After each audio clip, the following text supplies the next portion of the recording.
ની યાર કીર્તન, તને હજી વેકેશન પૂરું નથી થઈ ગયું, તને લઈ જઈશું ફરવા માટે. હું પપ્પાને વાત કરું છું, લઈ જશે તમને ફરવા, બરોબર? વિમલ યાર વેકેશન પૂરું થવા આવ્યું, છોકરાઓ ઘરમાં કંટાળી ગયા છે, તમે કેમ નથી સમજતા? ક્યાંક 2 દિવસ માટે પણ લઈ જાઓ. એક મિનિટ. શું 1 મિનિટ? કોઈ દિવસ એવું બન્યું છે કે વેકેશન પણ તમને હું ન લઈ ગયો હોય? એવું ક્યારેય નથી બન્યું. નથી સમજતા. આ વખતે મારે ધંધો નવો ચાલુ કર્યો છું તો એના લીધે હું નથી લઈ જઈ શકતો, થોડોક લેટ લઈ જાઉં છું. પણ છોકરાઓને પરિસ્થિતિ શું છે ને, આજ મારી પરિસ્થિતિ સારી છે તો હું તમને લઈ જાઉં, કાલ ખરાબ હોય તો ન લઈ જાઉં. એ છોકરાઓને શીખવાડ, સમજાવો છોકરાઓને કે પરિસ્થિતિ જે પ્રમાણેની પરિસ્થિતિ હોય એ પ્રમાણે રહેવું પડે.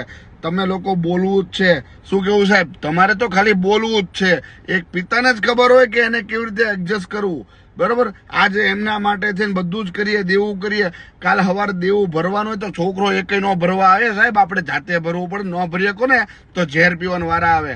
અને એક વસ્તુ સીધી વાત કહી દઉં કે પરિસ્થિતિ પ્રમાણે છોકરાઓને સમજાવો કે જે પરિસ્થિતિ હોય ને એ પ્રમાણે રહેવું પડતું હોય છે. આજે અમે પણ રહ્યા છીએ, બીજા બધા જ લોકો રહ્યા છે. પોતાના છોકરાઓના શોખ માટે જીદ ન કરો અને ફરવા લઈ જશે. 100% ધૈર્ય રાખો, ફરવા લઈ જશે. અને હું તને કહું 100% ધૈર્ય રાખ, ફરવા લઈ જઈશ. જો આ મારી વાત સાચી હોય તો કોમેન્ટ જરૂરથી કરજો. જય માતાજી.